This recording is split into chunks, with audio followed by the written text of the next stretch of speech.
Hola a todos y a todas. La profesora Lobillo y yo, Penélope Martín, ambas del Departamento de Comunicación Audiovisual y Publicidad de la Universidad de Málaga, vamos a presentar la ponencia Real Madrid, la película precursora de contenidos de plataformas digitales y redes sociales líderes en el espacio audiovisual, enmarcada dentro del Congreso de Comunicación y Pensamiento que se celebrará los días 26 y 27 de abril en el Simposium del Poder de la Comunicación Deportiva.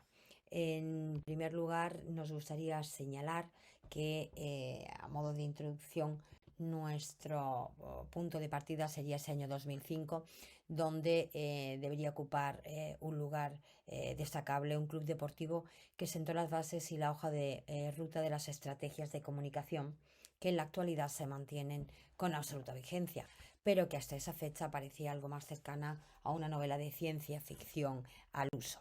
Por primera vez en la historia, un equipo de fútbol, en este caso el Real Madrid, encomendó la dirección de comunicación y los contenidos del club a un visionario carismático y con capacidad para alinear la visión, la misión y los valores del club a Antonio García Ferreras, actual directivo del grupo A3 Media, director de La Sexta, y antes de asumir esa dirección de comunicación fue el director de la cadena SER.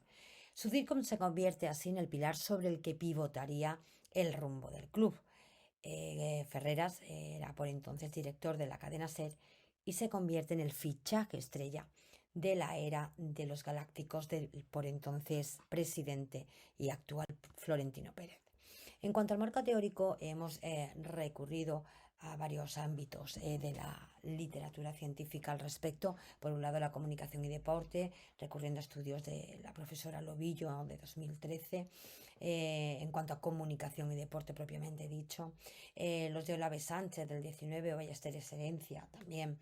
Y cómo no, acudir a la esencia también del marketing deportivo con trabajos como el de Mullin, Hart y Sutton, ¿no? Donde nos muestran esa visión general tanto del mercado deportivo como del marketing deportivo, así como los diferentes procesos que se llevan a cabo.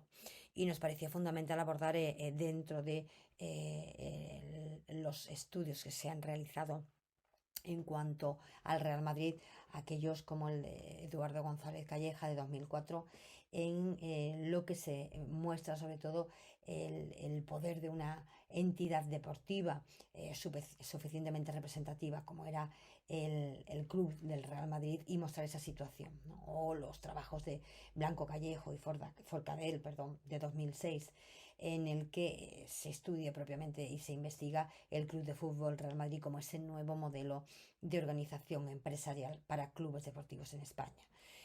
Asimismo, trabajos también de CASE y tal, de 2007, en la que era muy interesante ver cómo también en el caso del Real Madrid, esa estrategia en la que se analiza el uso de la marca, los valores y la planificación a medio y largo plazo para generar ingresos, incluía esa contratación de los galácticos a los que anteriormente hemos hecho mención. En cuanto a la metodología, esta investigación tiene como objetivo determinar cómo se llevó a cabo aquella obra audiovisual a través de una investigación cualitativa como es el estudio de caso de Real, la película. Se ha llevado a cabo un análisis descriptivo de observación participante. Mediante esta técnica hemos adquirido la información de fuentes primarias que junto a la revisión y el estudio de documentos internos del propio film nos han permitido hacer ese análisis exhaustivo del mismo. En cuanto a la investigación, partíamos de la base de ese DIRCON, de esa figura del DIRCON García Ferreras, que lideró el área de comunicación del club hasta asumir esa dirección de la cadena televisiva La Sexta y formar parte de la directiva del grupo A3 Media de comunicación. Sin lugar a dudas, supo conjugar las diferentes técnicas y herramientas a su disposición. El largometraje, que aúna tanto el género informativo, el documental y el de ficción, hace un despliegue por 4 continentes: Europa, Asia, África y América, perdón, con unos recursos humanos y técnicos y económicos, desde luego, sin precedentes. Real The Movie, dirigida por Borja Mansico, producida por Huckleberry Films y Películas Pendleton, ganadora de varios Goya, se convierte así en el primer largometraje comercial dedicado en exclusiva a un club de fútbol.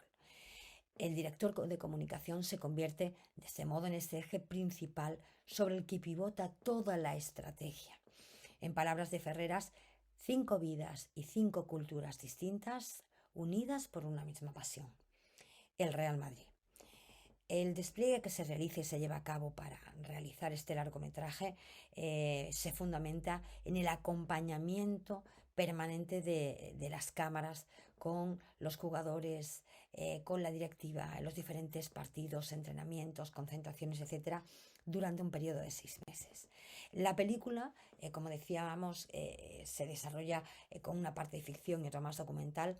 La parte ficcionada se desarrolla en Tokio, en Nueva York, en Caracas, donde incluso se aborda ese secuestro en el año 63 de Di Stéfano. Y el Real Madrid, incluido el Estadio Santiago Bernabéu, se convierten en ese hilo conductor que hace posible esa narrativa. Durante la película, el espectador, fuese aficionado al ámbito deportivo, futbolístico o no, tiene acceso a escenas hasta ahora no grabadas y en espacios privados del club. Es lo que hemos denominado un poco esa antesala de las redes sociales, ¿no? Esos momentos más privados.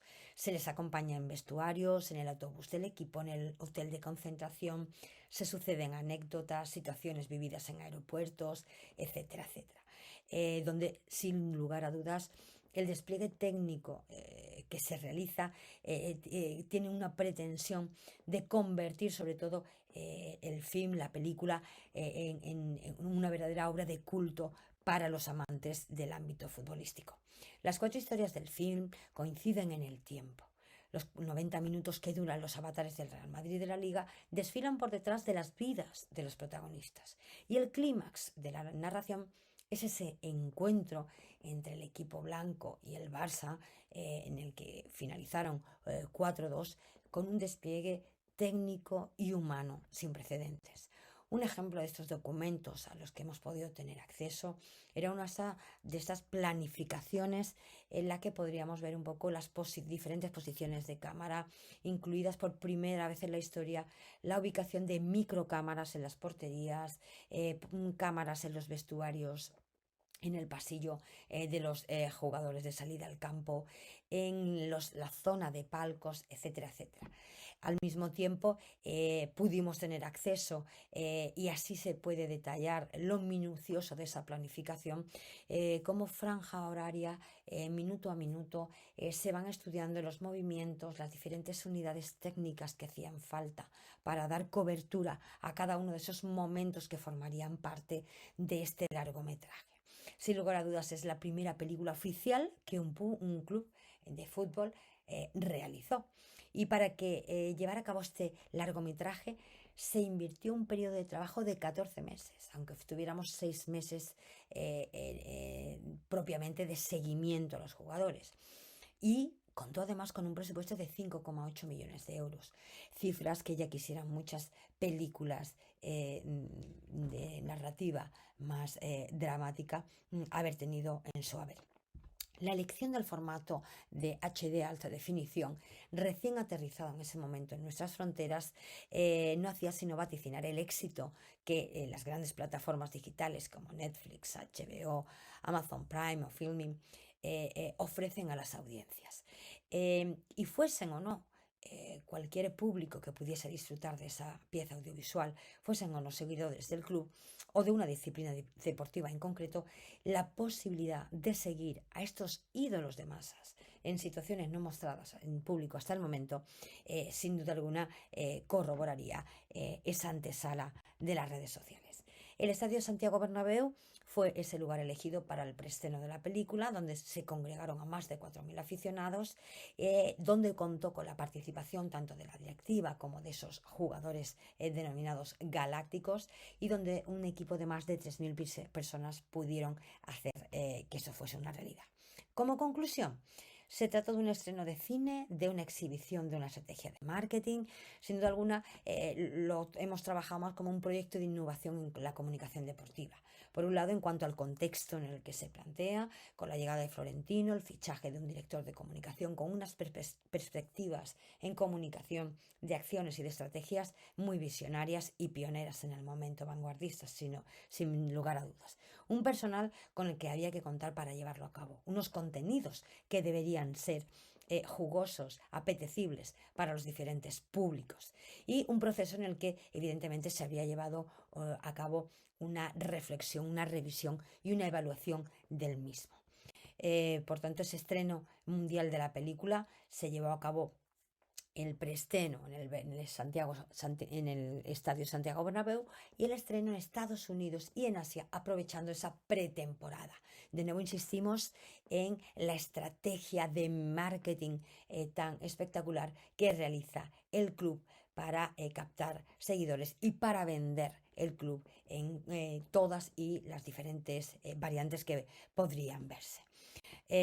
Sin lugar a dudas se consolida como institución deportiva con mayor número de seguidores, con más de 340 millones de seguidores, apoyados en este caso también por las diferentes redes sociales, donde aportan muchísimo contenido, no solo a sus aficionados, sino a los diferentes medios, y nos permite, en este caso, este análisis de la película, poner de manifiesto que un proyecto de la envergadura y dimensión de Real, la película, en el que se abarcan realidades muy dispares, humanas, geográficas, económicas o sociales, puede catapultar a un club deportivo o a capitanear sin duda una estrategia de comunicación, una innovación en comunicación a nivel global, acorde con esa condecoración que le otorga la FIFA en el año 2000 del mejor club del siglo. Sin lugar a dudas, la combinación, la conjugación de innovación en la comunicación deportiva junto con esa estrategia de marketing se convierten en los garantes del éxito del club. Muchas gracias, perdón por habernos extendido quizá en la exposición o la defensa de la ponencia. Quedamos a su disposición para cualquier consulta, comentario, sugerencia, en la que esta investigación acompaña a otras líneas de investigación relacionadas con esa comunicación y el deporte, y estaremos encantadas de atenderles. Muchísimas gracias.